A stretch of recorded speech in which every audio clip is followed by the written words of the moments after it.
the culture is changing. The expectations of our employees are changing, and engaging those employees is changing too. And I don't think our leadership or organizations are really prepared for that. This whole idea about managing your career. I think a lot of people think about engagement in the same regard, that it's somebody else's job to make it happen. It's not somebody else's job. Engagement belongs to everybody in an organization, in my opinion anyway. It's the leaders, it's the people that work there, and at the end of the day, the folks that are coming into the office on either side of that equation need to feel that they're in the right place, doing the right thing.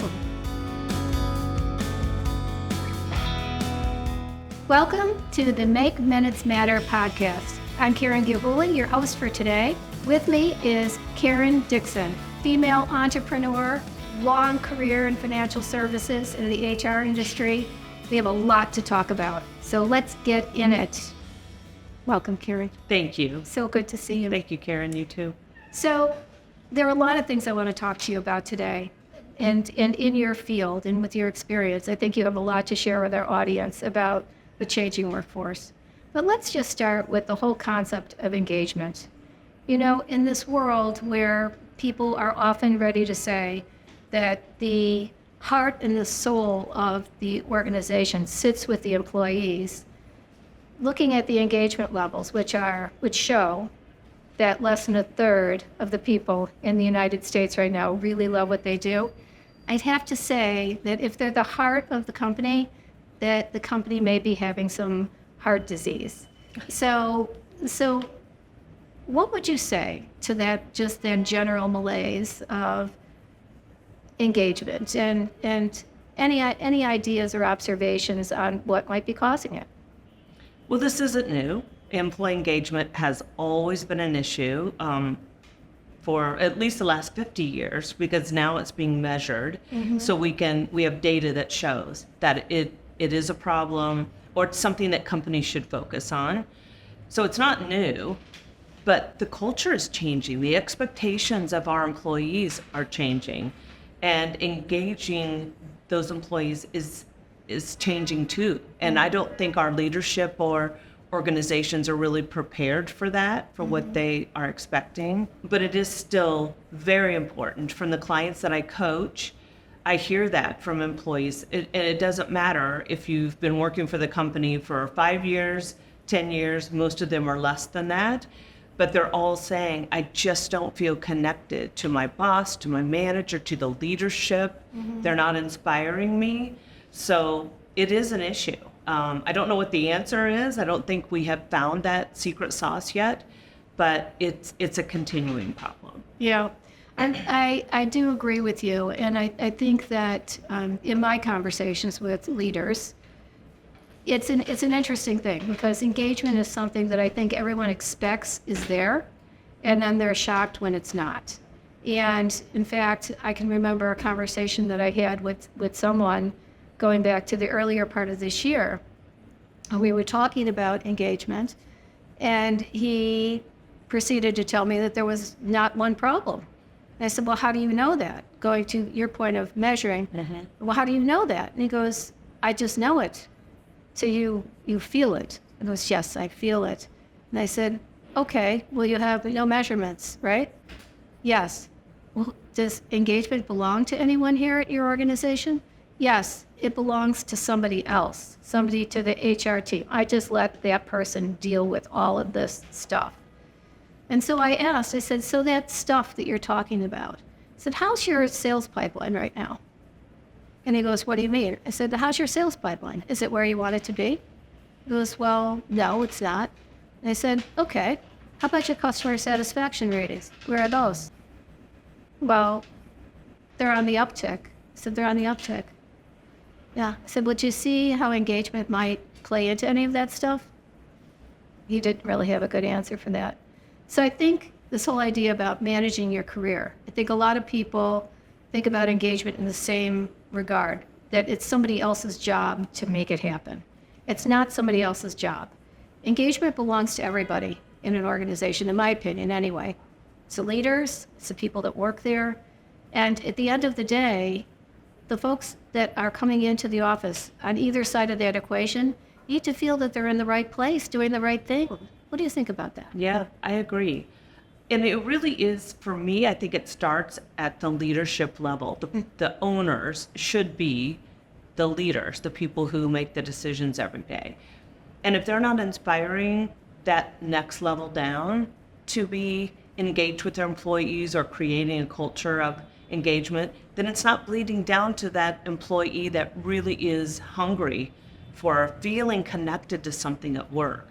But I believe the disconnect is at that very top, or maybe that next level down, where they just don't see it as a priority, they don't make it a priority, and it does make a huge difference to the bottom line. Yeah. Do you think they even understand what goes on down at the bottom level of the organization? Some probably do, but I don't think we hear about those. And I certainly haven't talked to any of the people that I'm coaching that say, oh, my company does it so well. They really are engaging. The leadership's engaging with employees. They make us feel inspired every day. We want to come into work. I'm not hearing it, but I think there probably are some companies who do it well. We just don't hear about them. Yeah. They're probably few and far between. Yeah, well, with those statistics, and as we know, statistics are a broad bucket, but when you think about what goes into that, there are very few companies, in my opinion, based on what we've seen, that would actually be doing it really well. They are out there, I agree, but the majority are still struggling. And let's face it, unless you're at 100%, you still got some room to go, So one of the things I think that's really challenging right now in the workplace is that we're going through a great change, a huge change.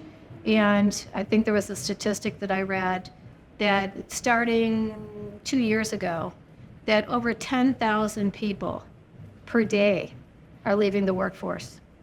And some of them are aging out, some of them are voluntarily leaving. But when you think about this, the knowledge that they're taking with them is really a problem. That's one issue. Then that's probably compounded by the fact that the people who are replacing them, the millennial generation, learns and observes and interacts and just has a completely different expectation about what the workplace should look like than the folks that are leaving and the folks that are leading. So your thoughts on that? 75% of the workforce is going to be millennial by 2025. That's right around the corner. If the workforce is going to be made up 75% of millennials, organizations are going to have to adjust to their thinking, which means you put them in leadership roles. And, millennials pretty broad. So you do have some employees that are old enough that they are CEOs today. They are running organizations. They may be the ones that have the most engaged employees. I don't know. But I also know something, and I read this, that millennials are really looking for purpose over profit. So if companies can get their hands around that, we used to, when I started my career, it was all about how much money is the organization making, because there was profit sharing, there was excitement as an employee to make sure that the profit was up there and you were proud to work there. That's not what motivates millennials, according to the data. It's more about feeling like they belong, that someone really cares about them where they are, that what their job is doing, their part of their job is actually making a difference. And so it's purpose over profit. So I think if organizations can get that right, it might make a difference. Also, make sure you've got enough millennials in those leadership roles, or at least around the boardroom tables, helping you make decisions. Have those disruptors sitting there and listen to them. And they do have very different ideas. They do view the world differently. So when I think about this idea of putting them in roles where they can influence leadership, it doesn't always necessarily have to mean that you make the next millennial the CEO. Yeah. And in fact, it might not even mean that you put them into an official management role. Maybe they have opportunities to participate in very strategic projects. Their thoughts are welcomed in these various forums, that type of thing. And one thing I've seen over the past several months is that there is a concerted effort to try, in the face of these changing teams, the diversity of the teams, which is age, culture, and the rest, how do you open the conversation so that everyone feels that they're heard and that they feel comfortable enough to be able to express their opinion? Because we both know that we've come from organizations where it might be a little bit more difficult sometimes to say what you're thinking. So how do you create that space?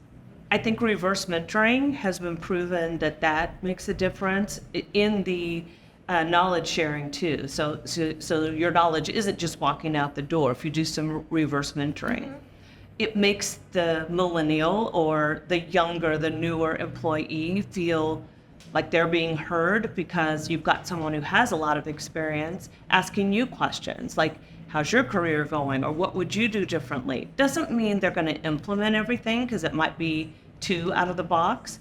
But I think that's been a proven process or a step that an organization could take, is put a reverse mentoring program in place where you've got the more senior talking to the less senior, and one-on-one. Doesn't have to be a huge cafe table talk. It could just be one-on-one. There's a problem with that, though, if your leaders aren't bought into it and they don't see the benefit to the organization themselves. It's a waste of their time. Their calendar's so full. I mean, you and I we'd fight for space on each other's calendars because it was every half an hour you had a meeting. That's right. Organizations need to build in space for that mentoring, that reverse mentoring, the coaching, checking in, so that it's valuable to them and they can see the outcome themselves toward the profit. Do you think it's really a time constraint issue? Because I know, so I'll just challenge you on this just a little bit. Because I think, especially at the senior level, that you'll make time for things that are important to you. And so I think that one of the issues that are out there, especially when we're talking about mentorship program, not everybody is geared to be a mentor. Yeah. Not everybody is geared to be it. So some people go into it because they think it's a check on their resume or something that's sitting as some type of strategic objective. But if you're being asked to go into a mentorship program as a mentor, or we'll just talk about the mentors right now. If you're being asked to go into something like that and you either feel uncomfortable with that and don't have the training, or it's just not your gig, then you really have to raise your hand and say, we have to take a different path. Putting people into mentorship roles who don't enjoy mentoring is really not helping. And we've seen that. We've seen what that looks like. It's not a good picture. Yeah. But I think there's also an expectation of a leader. You might not call it mentoring, but it's leading that person. So let's take mentorship out of it. As a leader, there are some leaders, and let's just call them managers of other people. They're not comfortable having, a close relationship, being vulnerable. There's either fear or just disinterest, just not being comfortable doing it. And the employee feels that. So whether or not it's a mentorship or just a manager leading, they have to we have to, as organizations, expect that of our managers. And then you prepare them. You can't just throw them to the wolves. You prepare them for that. But it needs to be an expectation in order to keep those engagement numbers up and make sure that you don't have constant turnover. How many did you say? 10,000 every month? 10,000 every month, every day. Oh, every day. Every day. It's even worse. It's even worse. So I think you're right. I think that this idea of whether it's mentorship or management or any time you're going to be on that front face leading people with you, that as an organization, there has to be a better way of helping those people that are inclined to develop the skills that are necessary. How many people do we know that are thrown into these roles? Again, mentorship, leaders, managers, you name it. They're thrown into these roles not necessarily because they've got a life calling to work and better other people, but because it's the next step in the career ladder. Yeah. And that's disastrous. Yeah. They see it as the only way to make more money. or to get that promotion is either to step in, manage people, even if they're not good at it or even have the desire to learn to do it, or they leave the organization to make more money and to go to that next level. Yeah. So if you were one of those people, and we've got many people listening to our podcast today, if you're one of those folks that found yourself through some twist turn road in a management or people-oriented role, and you just don't know what you're supposed to be doing, what advice would you give them? There are a couple of things you could do. First of all, talk to your manager about it, and hopefully whoever it is that you report to is a good listener, really does have value in what you bring to the table, wants to spend the time coaching you. Secondly, you could skip a level, go above and say, I'm struggling a little bit. Is there help for me within the organization, either a class or somebody else that I could talk to that maybe is proven to be a really good leader that I could have mentor me, partner with?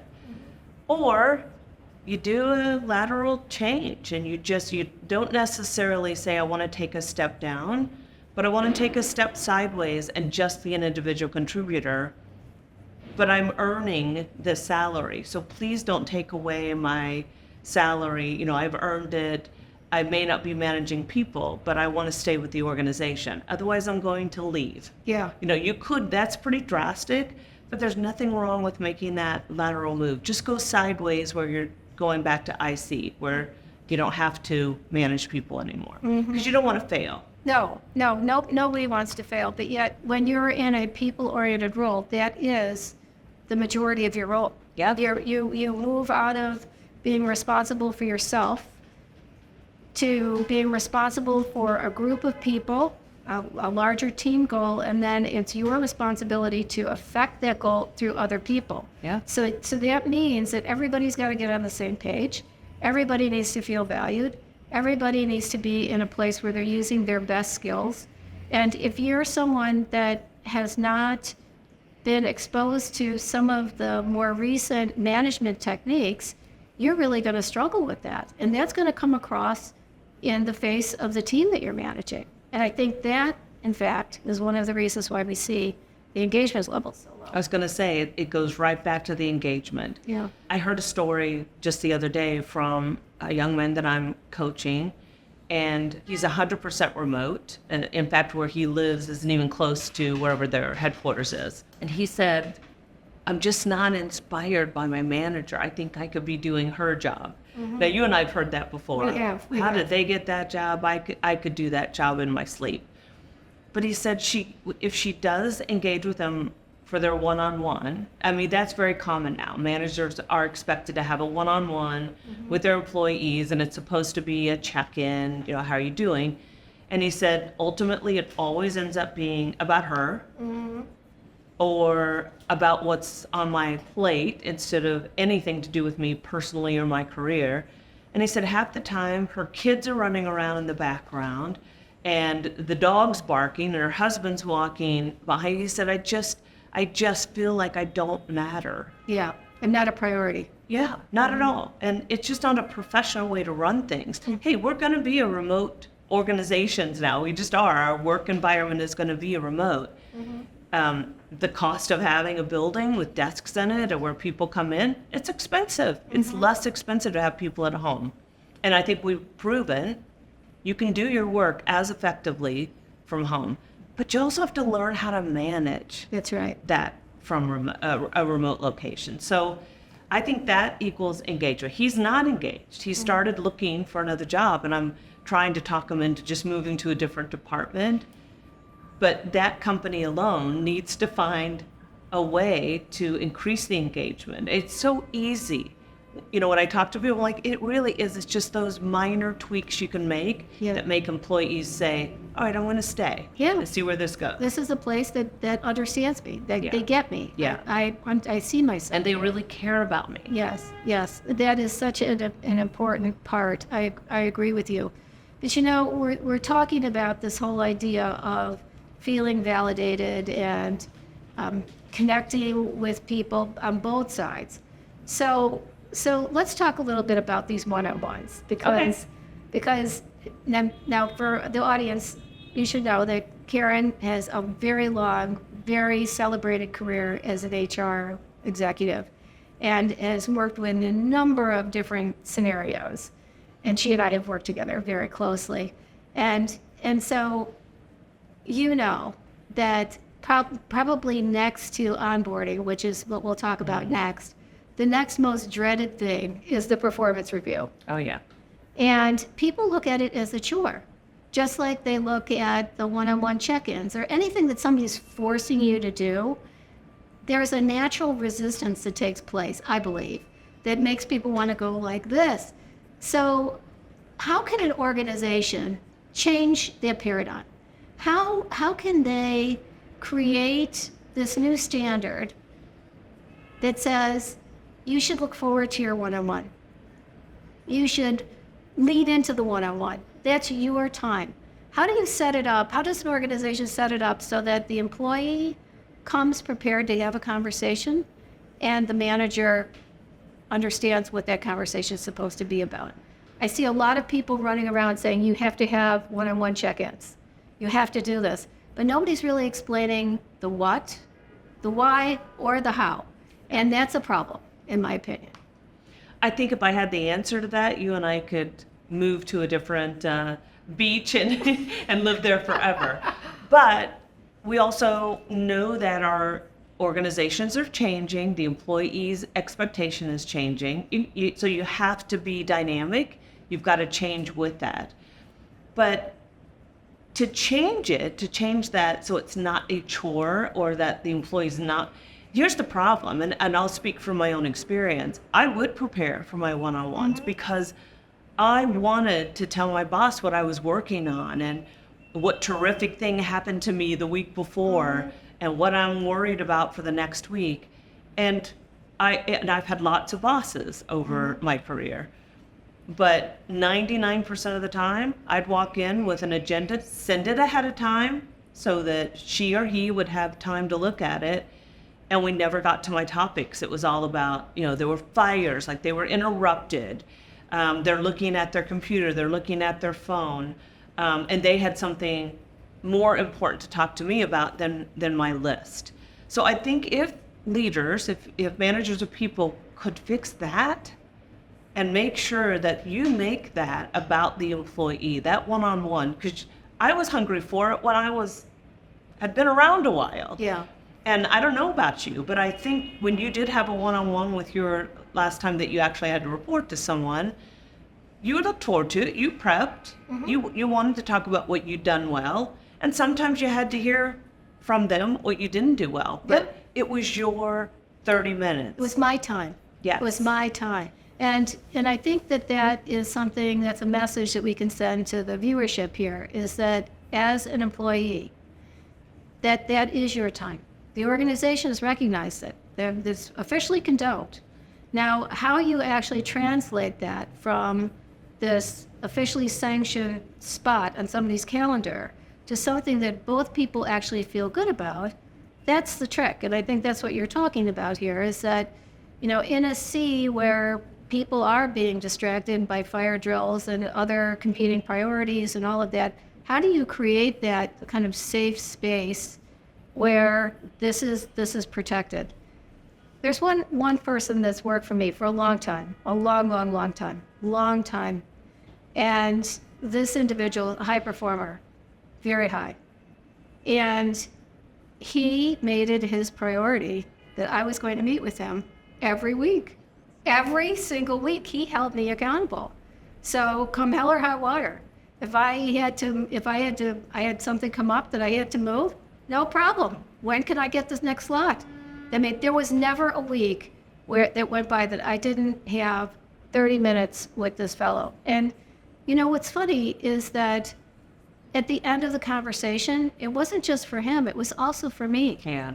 It gave me a chance to be able to with somebody else as part of my team, to be able to play around with some ideas and some thoughts and maybe test out a couple concepts that I was thinking about but hadn't had the chance to roll out to the larger group. So I got some benefit out of it as well. And I think that's missing in the messaging. I think that this, right now, we're looking at this, whether it's a one-on-one check-in or a performance review, we're looking at this as a chore. And I don't know how it is with you, but I've got a couple kids, and anytime I would talk about doing a chore, I would immediately get the pushback. And I remember this as a kid as well. But if I talked about it as something adventuresome or an opportunity to learn something, or there was something positive related to this, as opposed to this, you mustn't do it, the reaction was so much better. So that's the question I want to toy around here with you a little bit, is how do we help organizations and the leadership that's at the front line there, how do we get them to understand that this is probably the most important thing in their arsenal? There's nothing more important in what they're doing to bring whatever it is that they have to market than making sure that they've got a motivated staff. You can't do it any other way. So I'll just give you this one little illustration, and then we'll come back and talk about it. Okay. So imagine that you are a senior leader, all right? And you're in one of those, Alaskan dog race type things, all right? And you come out, and here's your sled. It's all tricked out. It's got all the supplies on it, everything ready to go. And you're geared up. You got your goggles on. And now out comes your team that's going to pull your sled. So the first two dogs come out, and they're yipping and yapping, and they can't wait to go on the race. They are so excited about this. That's the first two. Then you have 5 of them come out that are looking around like, what am I doing here? What is this all about? They're sniffing the air. I don't know. I'm going to sit down. I'm going to wait this one out and see what goes on. Okay? Now the last 2 come out, and they're just not having it. They do not want to go in the dog race. Everybody else, the first 2 are going forward, the next group is sitting down, and these 2 want to go in the other direction. I want to ask you this question. How far does that dog sled go? It doesn't go very far, but that is exactly what leaders have in charge. That's a good analogy. And dig this, that for those 2 dogs that are up in the front, those happy ones, They're tired. they get tired after a while. They're looking back, they're like, what the heck am I doing here? So they either go find a new dog sled team, or they start to lay down too. So this is what I'm talking about. How do we use this concept of feedback, interaction, connection, all that stuff that goes into any great team? How do we get them to start to think about this particular exercise as a way to nurture the organization, to give it the nutrition it needs to be healthy? I think everyone knows performance reviews, mid-years, if you're doing it semi-annually or annual, especially the annual ones. They're linked to something important to that employee. Mm-hmm. They know that it could mean a raise. It could mean, if they're bonus eligible, how much that bonus is going to be. And it could mean that they get put up for a promotion. So they want that conversation with their manager. They do. They want to know, how did I do last year? Because they're either feeling really good about what they've done, or they're kind of going in with their tail between their legs going, I'm going to get in trouble. I didn't have a good year. But if you set it up as every month you're doing that one-on-one, you're doing those check-ins, first of all, there should be no surprises at That's mid-year right. or year-end. Right. Second of all, you should have a really good relationship where it's open and you can talk about the good and the bad and desires and what you're working toward very comfortably with your employee. Mm-hmm. Now, if we use the dog sled analogy, you got 10 dogs and they're all going to have different personalities. So you may sit down with Sally and she's just whining and crying every time she sits in your office. So you don't want that one-on-one. And then you've got George, who's always late. He's got a meeting he's running late from. So you're going to have to adjust as a leader to all 10 of those dogs to get them motivated at a level where they can pull that sled and take you ahead of everyone else. And I think that's a struggle for managers. You do have to hear some of the whining behind the scenes. You've got two dogs in the back that are fighting every day with each other. Their personalities don't clash, so work product's not getting done. And you feel like you're spending all your time with that. That's what being a manager is getting that 10-dog sled running as fast as it can, all in the same direction, even though there are 10 different personalities. Yeah. But it means you have to build a relationship with You them. do. People are not robots. People don't just take hard, cold direction. Well, most people don't.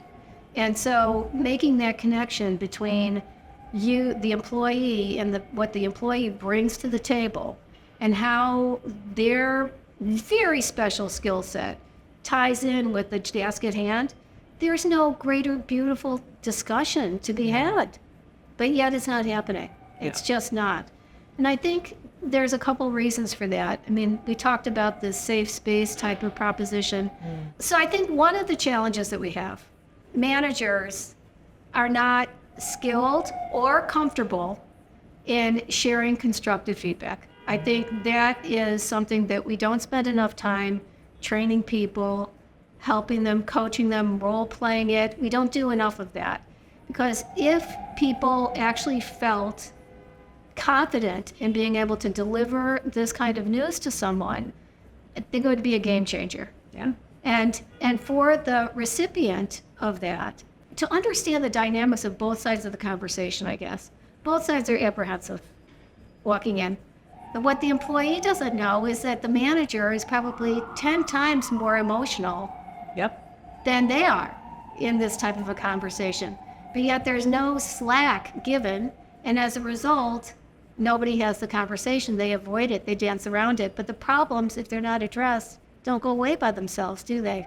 I would hear complaints from the manager saying this employee's, they're not producing what they should, or they're showing up to work late. I don't know where they are half the time. I would hear those complaints in human resources, but they wouldn't have them with the employee. They'd want me to have them with the employee.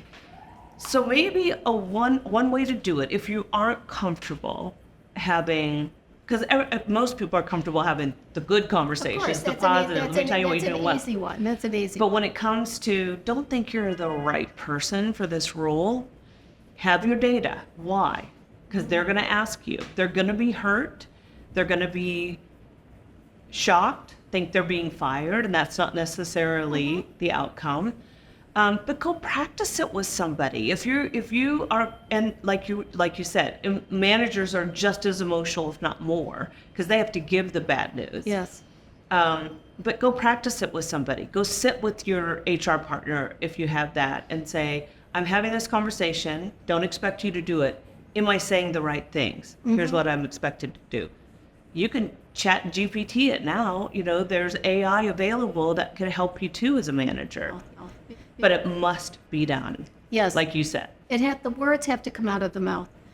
Preparing on a piece of paper, looking at it, thinking that I'm going to prepare my script, for lack of a better word, on what I'm going to say, and thinking that when it comes go time, that it's going to leap up off the page and come out naturally. That's a fairy tale. Yeah. It doesn't work that way. So I do agree that the whole idea of practice, role playing, and maybe even on the first time you do something like this, the first time you're really going to do it, then maybe you ask your HR partner, would you mind coming with me? Yeah. I don't want you to take the call. I'm going to handle the call, but I want someone there just so that there's a sense of neutrality in the room. So would you come for that regard? I don't think people are asking that question. I think the far greater question is what you mentioned. Can you just go do this for me? Yeah. This is too hard. It's too uncomfortable. I don't know what I'm supposed to do. I'm really too busy. And at the end of the day, there's nothing more important than making sure that your team is marching in that same direction. I don't know what else could be more important, to be honest. If you use your analogy about the dogs, if a manager saw it that way, that You've got one dog that is just laid down and, and they know they're sick. They know it, Yeah. but you're just not having the conversation with them. They're probably scared to death too, the employee. They just want you to be honest with them. Yeah. Be prepared though. Have your data. Don't walk in without something to back up the reason that you're calling them out on something. Yeah, I do agree with you that the data is a key fact, because when you can present a situation in facts and figures, it really does tell the tale. Yeah. It really does.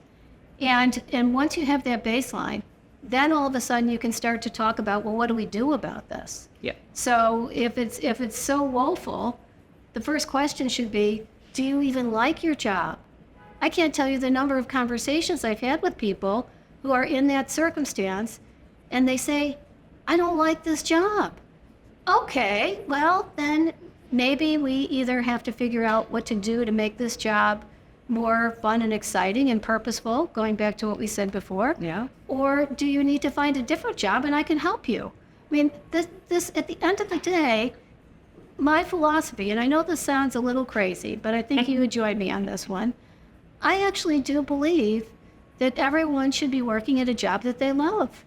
And if you don't love it, you should do something about that. That doesn't mean that you're going to quit and go someplace else. And I realize that people have financial concerns and obligations at home and that type of thing. But there's nothing that prevents you from finding ways to make your job more enjoyable. There's resources galore that are available to you, but maybe those resources aren't the things that are going to trip your trigger. Maybe it's something else, helping somebody else in the workplace, finding a new project to engage in, finding something new to learn. Whatever it's going to be, do it. People who are in these roles who clearly are not loving it anymore, and it's almost like a martyrdom. They like to move ahead, and they've got, they've been here for a long time in most cases, they've got all this knowledge in most cases, but yet the thrill is gone for them. So if the idea is that your presence on the team by itself is somehow or other going to transform everyone else, it doesn't work that way. The only way you can transform somebody who's sitting on either side of you is if you yourself are energized and enthused and engaged. Otherwise, you're taking all of the oxygen out of the room. Do you agree with that? I do. And I think if we go back to the one-on-ones, there's a way, not only can you help an employee know what their desires are and get them more motivated to go back to their desk, but I think you even said you had an employee that never missed their 30-minute one-on-one. No.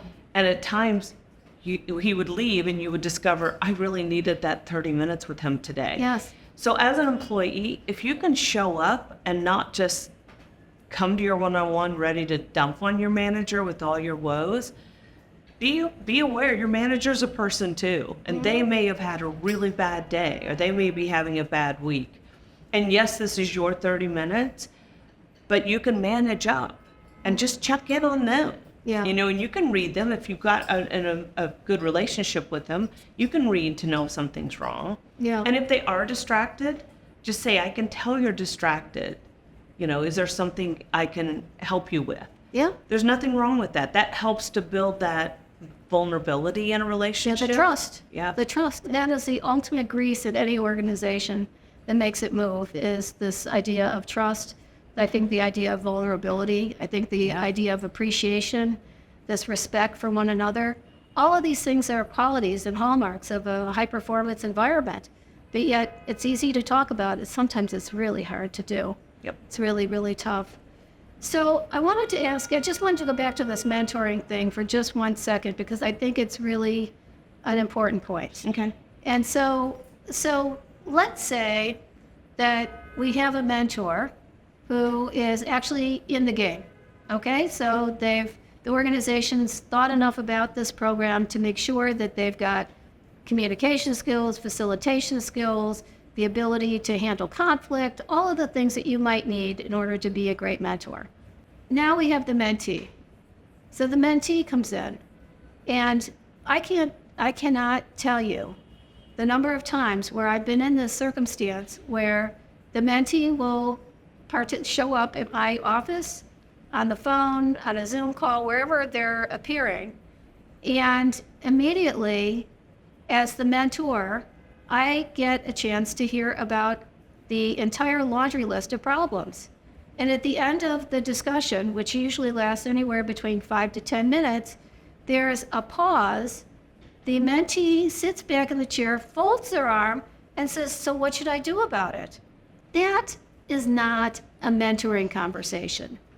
Do you agree with that? I agree. Yes. But you talked about preparing the mentor, right? They've been through all of this training and prep and almost tested to make sure you're going to be put on the mentor list. You're chosen.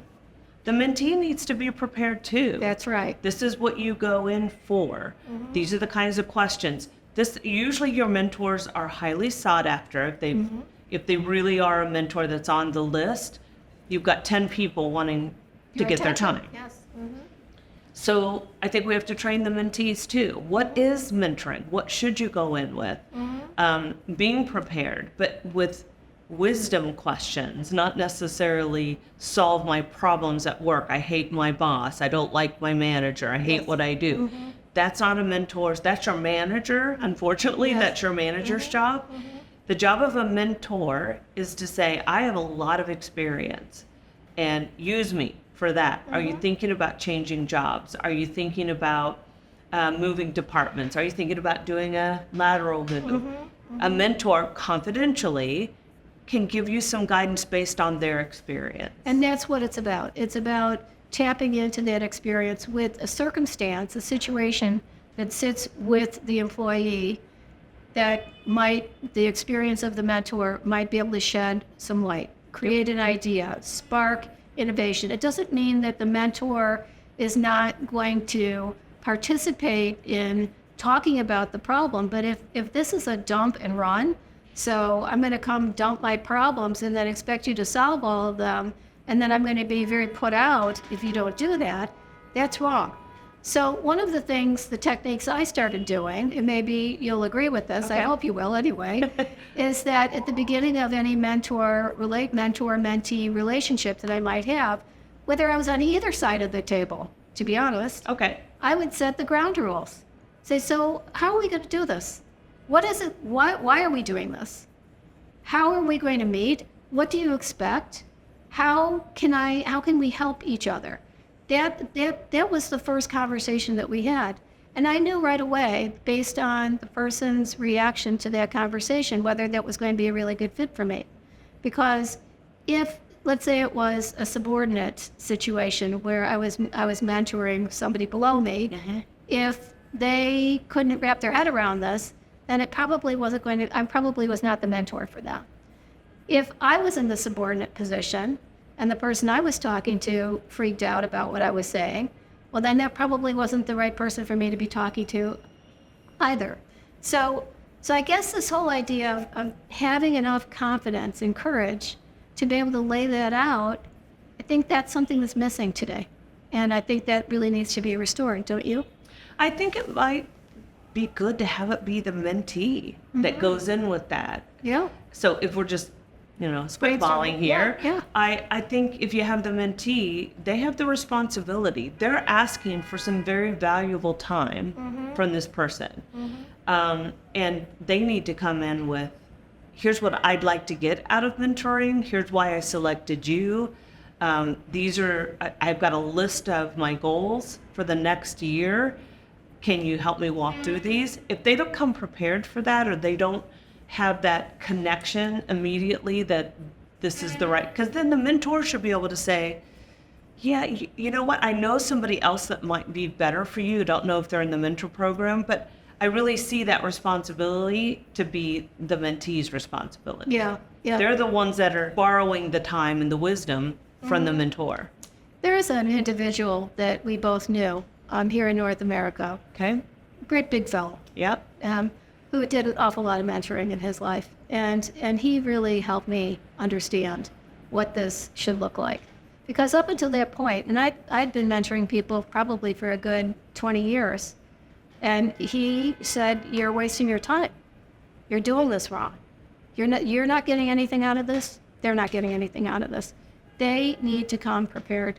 And so I extrapolated that to so if they weren't ready, I would set the ground rule. I'd say, okay, since you haven't thought about this is the way that it works. But definitely going up. When I was going up, I was always ready to lay out, this is how I think it's supposed to work. Can we agree that we're on the same page?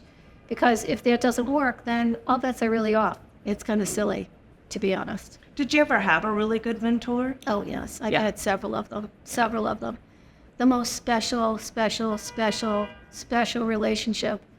A person that is willing to give you the tough news and someone who's willing to brainstorm with you. Like somebody who really wants you to be successful. They get joy watching you climb the ladder. Yes. And the people that have mentored me, the best ones, I'm still very much connected with today.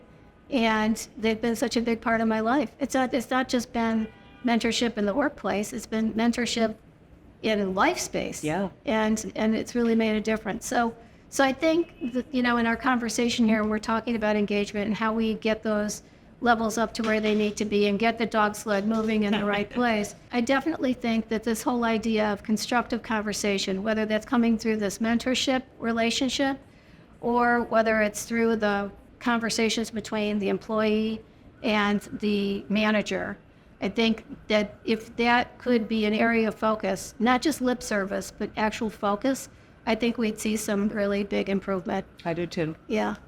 So I'll just mention one more thing to you because I think you'll like this story. I'm doing these workplace interviews. I'm talking to companies, all big, small, all different kinds. And I'm talking to them about engagement and how it impacts their success. And so I had this fascinating conversation with the CEO of a hospital association just 2 weeks ago. And he said a few things that really resonated with me, and I just want to get your take on this. Okay. So first, he talked about starting his career as a nurse and being by the bedside and having lots of ideas on how you could make life better for the patient, but couldn't communicate to the people that had the authority to make a change. So he ultimately went back to school, got his undergrad in business and then his MBA, and then came back into hospital administration.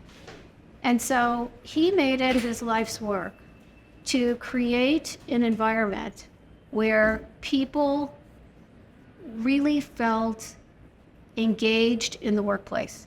So they did all the things that people say they're going to do but never do. They do the engagement surveys. They have multiple teams, process improvement teams that exist within the hospital that are focused on areas that people want to engage in, not forced into it, not cajoled into it. Yep. They want to do these different things. And they talk in their organization every single day. This is just shocking to me. Every single day, they have the group meetings. I forget what the actual name of it is. Every day. And it takes up of the organization's time, it takes up 45 minutes. It starts at the lowest level in the departments. And the managers, the supervisors, the managers, and the staff get together and they talk about what just happened within the past 24 hours. What worked, what didn't, where are the areas that we need to tighten up, where were the near misses, where are the ideas for process improvement, all of this stuff. Then they have that meeting. Then the managers of that meeting go to the next level up and they have the same conversation. And then it goes to the next level up beyond that. These are 15-minute meetings. And the CEO, who I was speaking with, he said, on any given day, I have a 360 view of the organization, but it wouldn't happen if we didn't feel comfortable enough to have a great conversation. And so I just want to come back to that because at the end of the day, it is about conversations. So Karen, I could sit here and talk with you forever, and I hope that you'll come back and join us, and next time we'll talk about all different other kinds of things. I would be honored. Okay, so before we wrap up, for these managers and these employees, I'd like you to give 2 tips to each group. Okay? 2 tips to the employee if you're struggling, if you're just looking to really make a difference, if you feel out of sorts, and to the manager that's going to be working with them. 2 tips to each group. Okay, so I'll start with the employee. Okay. Find a peer that either you trust, have just met, or maybe started the same time you did. Choose your own buddy. Sometimes companies assign them, but a lot of times they don't. So find a peer that you can rely on, And not talk just to. to complain, but that you feel connected to ask questions, because your manager's not always going to be available. They can also give you the lay of the land. That's true. Show up for your one-on-ones. Prepared. Don't dump on your manager, but require them. Tell them how important they are to your manager. That 30 minutes is important to me. And if you say those things, maybe they'll make it more of a priority. For the managers, make your one-on-ones, your time with that employee, your staff meetings. Make sure you show up on time. Make sure you have an agenda.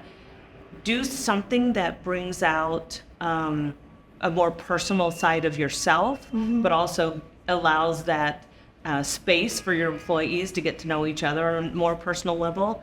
It could take 2 seconds. Sure. But make it more exciting and inviting for your employees. If you show up on time, you end on time, you have an agenda, you've set the tone for your employees, your expectation. And then I think make sure that you are letting your leadership know and see, and so that you can demonstrate how engaged your employees are. Whisper that. Yeah. Yell it if you have to, but make sure that next level up knows your employees are engaged, because that should be valued by Yeah. the organization. And sometimes the squeaky wheel gets the grease. In worst case, it becomes a model. Yes. So somebody Worst can say, case. what does it look like? Yeah. It looks like that. Yeah, it's a win-win. Absolutely. So if someone wants to talk to you, Karen, get in touch with you, brainstorm with you, how do they get in touch with you? My website is sharedwisdomcoaching.com. So I do executive coaching, career coaching, transition into a new job coaching, also do some team building. Wonderful. So would love to hear from your viewers. Excellent. Will you come back? Yes, of course. Okay, wonderful. Thank you. God Good to bless. see you. Thank you.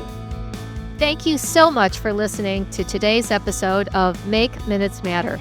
If you haven't done so already, please take a moment to subscribe to this podcast on YouTube or click the follow button on Apple, Spotify, or wherever you get your podcasts. And let me know what you thought of today's conversation by following us on Instagram at Karen Gilhooly 1.